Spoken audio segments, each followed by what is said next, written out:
2023 Finance Act last week. We want to see actions by the regime that will lead to the immediate lowering of cost of living. It is our position that this issue does not require any discussion, but policy or action by the Kenya Kwanza government.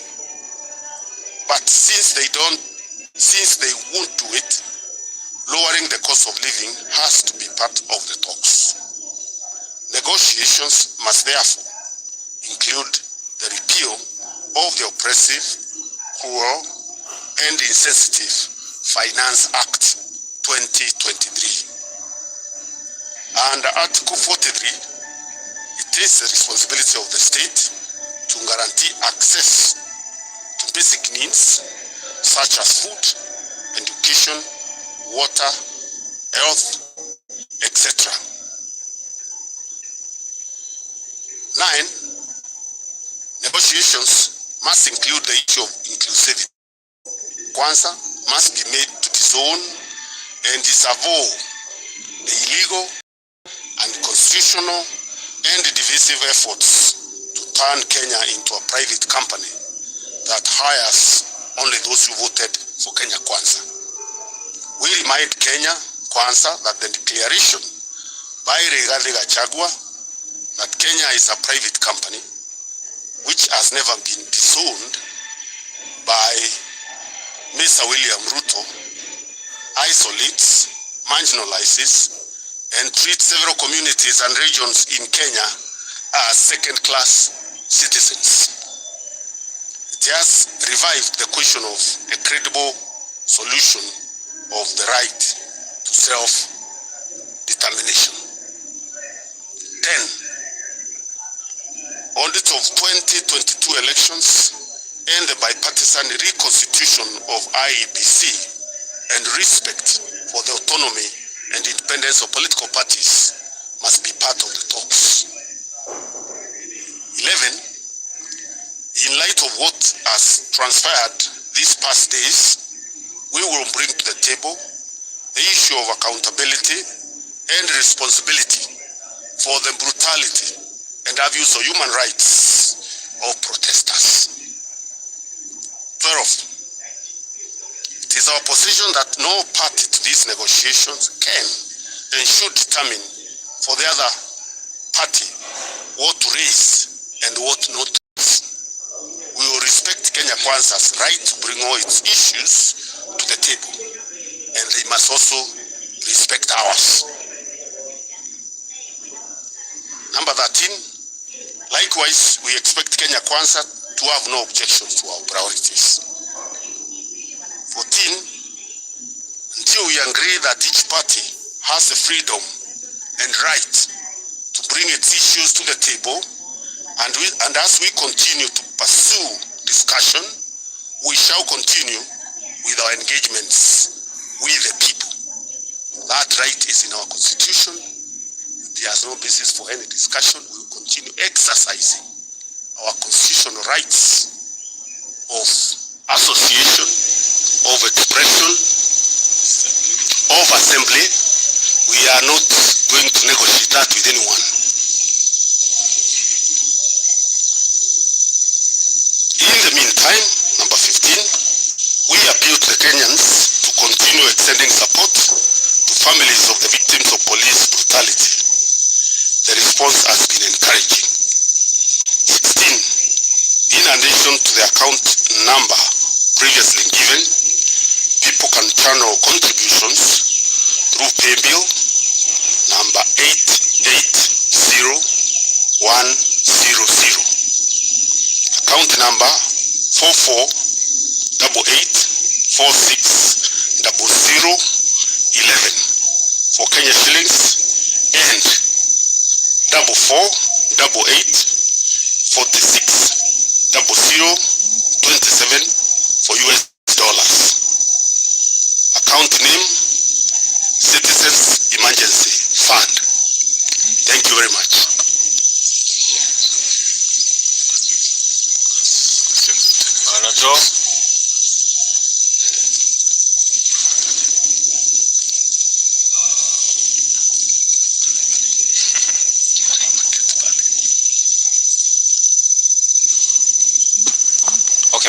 is Emmanuel Tov from KT News. Two questions. Has the Azimio team met President William Ruto?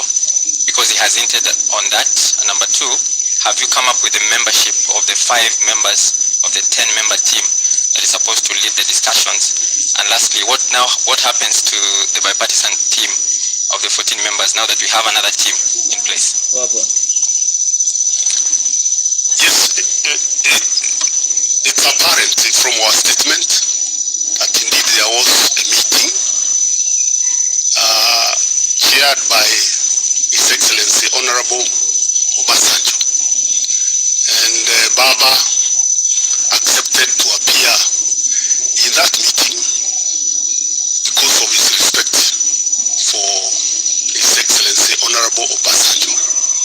And as we have pointed out very clearly in our statement, that meeting did not conclude on any issues. It was a meeting to agree on when to hold talks and how to hold the talks.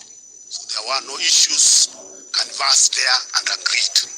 So it is totally unacceptable and misleading to the public for Kenya Kwanza to start releasing its own statements purporting to be Azimio la Umoja issues. We have made it clear what our issues are here, and once the discussion is made within Azimio and our team is picked, then those are the issues that will be tabled for discussion in that committee. We are still discussing, and we will soon announce the names of those members.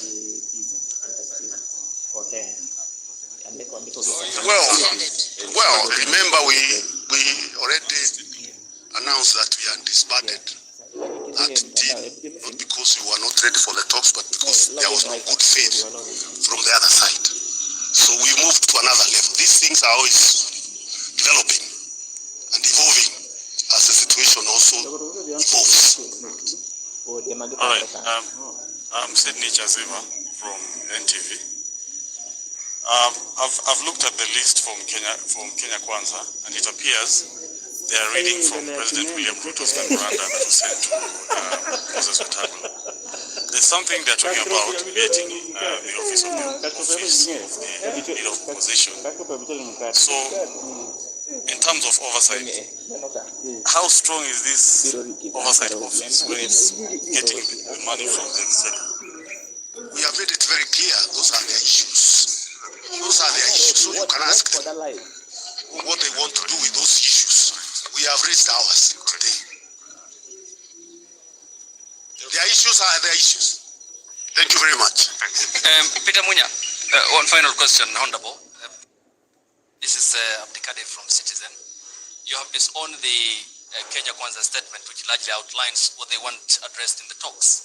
And clearly then from the onset, it seems like the talks are already freezed before they even start. Then what's the point? And all of you are members of the country's political establishment, so are members of the other party.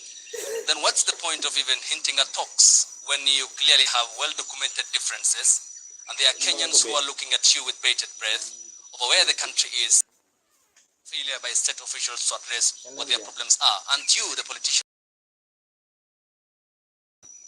First of all, talks because there are disagreements. Otherwise, if you don't have any disagreements, you'll be talking about. So clearly, there are fundamental disagreements that need to be ironed out between us and Kenya Kwanza. And the difference between our issues and theirs is the issues affecting the people, and especially the issue of the cost of living that is escalating every day is the bottom line. That is the starting point. Discussion on the issue of the cost of living and embangling of elections by IBC. The point of departure is cost of living. How do we collaborate? How do we work together to lower the cost of living so that Kenyans can have hope and can start living better lives than they're living today? One final question. We were here in 2007. It took the intervention of Kofi Annan and the international community to forestall a country that was on their base. I mean, here's Obasanjo again. Why do we need a foreign intervention or from another entity, yet we have provisions in one of the most elaborate constitutional frameworks to address our problems? Isn't this not, an egg on the face of the country's political establishment for lacking commitment to address political stability issue after every electoral cycle? Why do we need Obasanjo? Why? I think you understand the problem is trust deficit that has been shown by the Kenya Kwanza government, that when you discuss something, the next day the goalpost keep moving. So you require a respected outsider who can be able to give some guarantee in terms of what was said and what was discussed, because you can see some party that is wants to keep manipulating the process. So, and I don't think there is any problem with our constitution. Our constitution does not outlaw involvement of mediators in discussions. So I don't get where you are getting that idea that because we have a constitution that has been there for a long time, mediators are not required in a dialogue process where there is a fundamental disagreement between parties in a country. We are solving civil wars elsewhere. We are not, a discussion, a meeting is not a civil war. Why not at the small issues like what you have raised? These issues are heavy, where citizens' rights are being trampled on and the citizens are being killed, brutalized by police forces that we pay for. Cannot be small issues. With a lot of respect to you. Thank you very much.